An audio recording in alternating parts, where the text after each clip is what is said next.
जी हाँ, तो हम अब तीसरे फिलोसोफर को डिस्कस करने जा रहे हैं। इस बंदे का तो नाम ही देख के हम डर जाते हैं। नाम ही बड़ा है, इसके काम भी बड़े हैं। नाम के साथ साथ काम भी बड़े बड़े।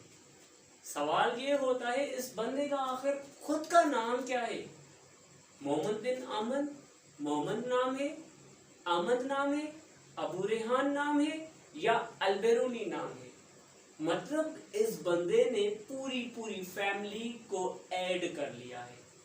सवाल जाहिर बात है, कोई भी बंदा पूछ सकता है आपसे, what is the real name of this guy? Then what should be your answer? You only thinking about is what is the name of this person, but you don't know about the real name of this person. Actually, I already write his name on the board. Do you see it? Do you see his name? No. Let's come.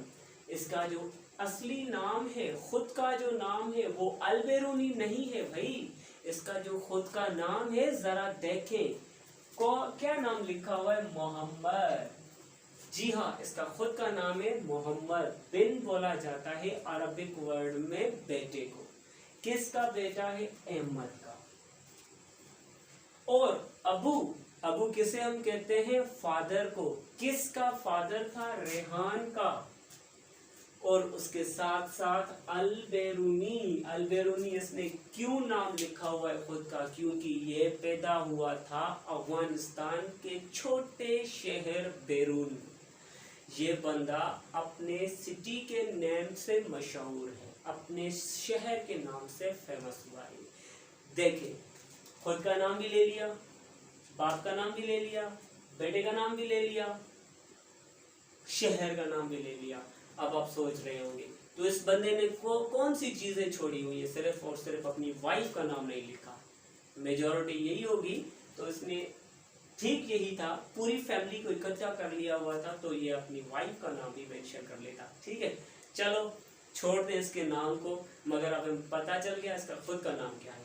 तो हम बात करते हैं अलबेरूनी के बारे में। अलबेरूनी के बारे में हमें यह पता है, he was a great scholar of that time. He wrote more than 150 books on various subjects. बिल्कुल इस बंदे ने एज क्या है किसकी? 73 years एज है, 973 to 1046. 73 एज में इसने 150 से ज्यादा on various subjects पर, डिफरेंट सब्जेक्ट्स पर इसने बहुत सारे मज़ामीन लिखे हुए हैं। ना ही सिर्फ इसने फिजिक्स पर बुक्स लिखे हैं, ना मैथमेटिक्स पर लिखे हैं, मगर इस बंदे ने हर एक फील्ड में खुद को साबित कर दिया। फिजिक्स के भी बुक लिखे हुए, मेटाफिजिक्स के भी बुक लिखे हुए, cosmology, biology, chemistry, history, Islamic culture, civilisation.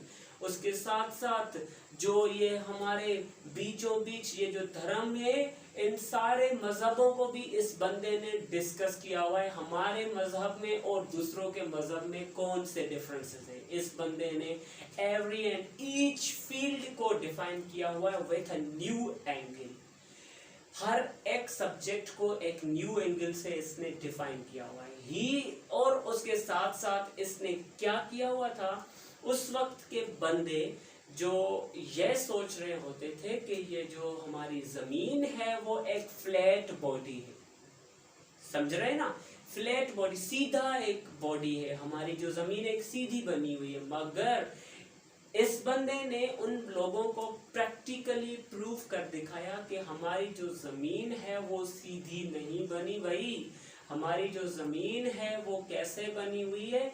वो एक राउंड इन शेप में है, ओवल इन शेप में है। सही है ना? इसने बोला था राउंड इन शेप। बेसिकली हमारी जो जमीन है वो राउंड भी नहीं है, वो ओवल इन शेप में। जो जैसे हम एग को देखते हैं, अंडे के दो जो हिस्से होते हैं वो नोकीले होते हैं, एजेस में होते हैं, और दो जो साइड्स होती हैं वो बल्क्स आउट होती हैं। ठीक है ना? बाहर निकली हुई होती है। हमारी जमीन भी ऐसे ही वैसे ही बनी हुई है।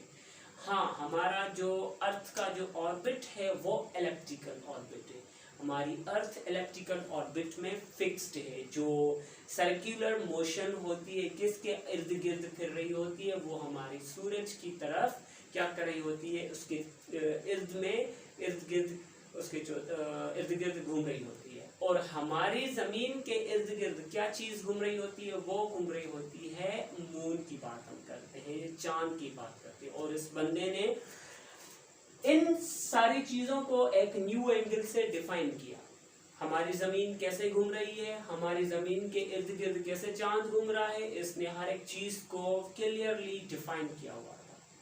इसने मौसम के सीजन्स के बारे में डिस्कस की, फेजेस ऑफ मून के बारे में बात की कि ये जो चांद है वो कैसे अपनी शक्लें चेंज कर रहा होता है। हर 3.5 दिन के बाद जो चांद है वो अपनी शक्ल को क्या कर लेता है, वो चेंज कर लेता है। क्लियर, इसने बोला हुआ था। और उसके साथ साथ इसने क्या बोला हुआ था, इसने latitude and longitude of place के बारे में बात की। Latitude and longitude of place, एक हम बात करते हैं लैटिट्यूड की एंड लॉन्गिट्यूड की बात करते हैं। ही discussed the longitude and latitude of place. Latitude किसको हम कहते हैं, विड्थ को, और लॉन्गिट्यूड किसको कहते हैं हम, हाइट को। किसी भी प्लेस की विड्थ और हाइट को इसने मेजर किया हुआ था। और इसने सरकमफ्रेंस ऑफ अर्थ को मेजर किया। सरकमफ्रेंस ऑफ अर्थ जिसका हम फार्मूला लिखते हैं 2πr, फार्मूला लिखते हैं 2πr। फार्मूला किस लिए हम लिखते हैं, सरकमफ्रेंस ऑफ अर्थ, मतलब ये जो जमीन है इस जमीन को 2 हिस्सों में बांट दिया गया है। इसे हम पाए से शो करते हैं, और ये जो नीचे वाला हिस्सा ये भी पाए है, इसलिए हम क्या लिखते हैं इसे 2πr करके। r इंडिकेट्स द रेडियस, ठीक है ना। 2π किसके बराबर है, ये बराबर होता है 360 के, ठीक है। मैथमेटिकल हम क्या कहते हैं, पाई। हमारी ये जो पाई है वो एक पाई इक्वल होती है 100 के, मतलब 2 × 100 which is equal to 360 degree. जो हमारी जमीन की जो डिग्री होती है, वो टोटल जो डिग्रीज होती है वो होती है 360। इसने सरकमफ्रेंस ऑफ अर्थ को डिस्कस किया हुआ है सबसे पहले, क्लियर। उसके साथ साथ he found out the 18 densities of 18 different substances। इसने 18 मुख्तलिफ मेटल्स की डेंसिटी को फाउंड आउट किया। क्या फाउंड किया, he found out the densities of 18 different substances। और इसके साथ साथ इसने भी बहुत सारे काम किए हुए, और इसने बोला हुआ था इंडस वैली के बारे में, one of the basin of N ocean which is full of mud है। इसने बोला जो हमारी इंडस वैली है, ये जो दरिया है, इस दरिया में पानी के साथ साथ ये कंप्लीटली फुल है मड के साथ, मिट्टी भरी हुई है। इसने बात की हुई थी आज से 1000 साल पहले, मगर अब 1000 साल के बाद जो न्यू जियोलॉजिस्ट आए हुए हैं बंदे, उन्होंने इस बात को बिल्कुल प्रूव किया हुआ है कि इस बंदे ने बिल्कुल ठीक बात बोली हुई है, क्लियर। इसके साथ साथ इसके भी जो मेजर जो काम थे वो मैंने वर्बली आपको बता दिए, और सारे के सारे आपको बुक्स में हिस्ट्री में मिल जाएंगे, ठीक है। इसके बाद हम 4th वन और आखिरी जो साइंटिस्ट हमारा होगा उनको हम डिस्कस करने जाते हैं। Noted the points.